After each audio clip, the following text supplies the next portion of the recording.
My name is Emily, and this is the story of how my life was torn apart and how I found the strength to rebuild it. It all started with what seemed to be the happiest day of my life, my wedding to Jake. We had met 3 years earlier at a company retreat.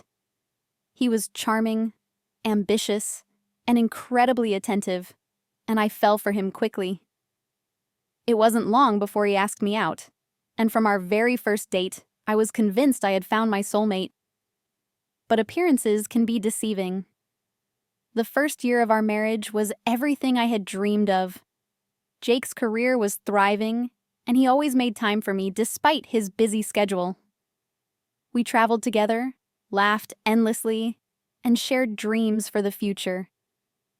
But as time went on, cracks began to appear. At first, they were small: missed dinners, canceled plans, and the occasional coldness in his tone. I brushed them off, telling myself that work stress was the culprit. After all, Jake had always been so considerate and loving. One evening, I suggested we spend the weekend at a secluded cabin to reconnect. He hesitated but eventually agreed. I was thrilled, thinking it would be a chance to reignite the spark in our relationship. As we packed for the trip, Jake's phone buzzed incessantly with messages. He dismissed my questions, saying they were work-related. I wanted to believe him, but something about his tone felt off. When we arrived at the cabin, I was determined to make it a memorable weekend. We cooked together, went hiking, and even danced under the stars. For a moment, it felt like old times. But late that night, while Jake was in the shower, his phone lit up with a message. Curiosity got the better of me. The message read, "Can't wait to see you again." My heart sank. The sender's name was listed as Alex, but I knew something wasn't right. My mind raced as I considered confronting him, but I decided to wait. I needed proof. Over the next few weeks, I began piecing together clues.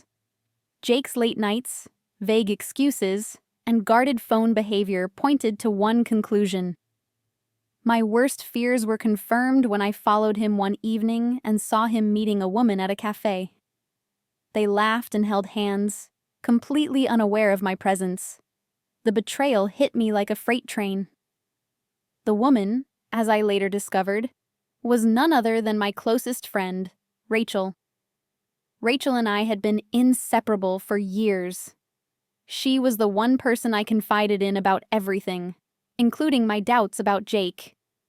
To see her with him felt like a double betrayal. I confronted Jake that night, unable to hold back my anger. At first he denied everything, but when I mentioned Rachel's name, his face went pale. He admitted to the affair but tried to justify it, blaming our strained relationship. His words cut deeper than any knife. The next few weeks were a blur. I moved out of our apartment and filed for divorce. My family and remaining friends rallied around me, offering support, but the pain was unbearable. I avoided Rachel, unable to face her deceit. Jake's attempts to reconcile were met with silence. I had no interest in hearing his excuses or false promises. I was done with both of them. As the divorce proceedings dragged on, I struggled to find my footing. Nights were the hardest, with memories of happier times haunting me. But amidst the darkness, a plan began to form. I realized I didn't want to let their betrayal define me. If they thought they could move on without facing the consequences of their actions, they were sorely mistaken. Rachel worked at the same company as Jake. She had recently been promoted to a senior position, a role she had always coveted. Knowing this, I decided to bide my time and gather evidence of their affair. My opportunity came during a company-wide event. I managed to gain access to Rachel's office and found emails and messages that left no doubt about their relationship. Armed with this proof, I anonymously leaked the information to their HR department. The fallout was immediate and devastating. Rachel's reputation took a massive hit. Accusations of favoritism and unprofessional behavior swirled, and she was eventually demoted. Jake, too, faced scrutiny. His coworkers distanced themselves, and his once promising career began to falter. Watching them face the consequences of their actions brought me a sense of vindication, but it wasn't enough. I still felt the weight of their betrayal, and I knew I needed to take one final step to reclaim my life. Months later, Rachel and Jake announced their engagement. The news spread quickly among our mutual friends, many of whom expressed disbelief and disgust. I was invited to the wedding, likely as an attempt to mend fences, but I had no intention of attending. Instead, I planned something far more impactful. On the day of the wedding, I sent a package addressed to the officiant. Inside was a USB drive containing a video montage. The video started with pictures of Jake and me during happier times, accompanied by heartfelt captions about love and trust. As the montage progressed, it transitioned to the evidence of his affair with Rachel. Photos, emails, and messages that painted a clear picture of their betrayal. The final slide read, "True love is built on honesty." Can Jake and Rachel say the same? I imagined the chaos as the video played during the ceremony. Though I wasn't there to witness it, I received updates from mutual friends. The wedding was abruptly halted, and guests left in shock and discomfort. Jake and Rachel's relationship, already strained by the fallout from their affair, crumbled under the pressure. With that chapter finally closed, I felt a sense of closure. It wasn't about revenge, but about justice and holding them accountable. I poured my energy into rebuilding my life. I started a new job, moved to a different city, and focused on self-care. I took up painting, a hobby I had abandoned years ago, and found solace in creating art. Over time, I began to heal. Eventually, I met someone new. His name was Daniel, and he was kind, patient, and understanding.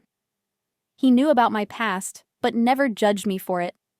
With him, I learned to trust again and rediscovered what it meant to feel truly valued. Our relationship was built on mutual respect and honesty, a stark contrast to what I had endured with Jake. Looking back, I realized that the betrayal, as painful as it was, had taught me invaluable lessons. It forced me to confront my fears, stand up for myself, and prioritize my well-being. Jake and Rachel's actions had initially shattered me, but in the end, they only made me stronger.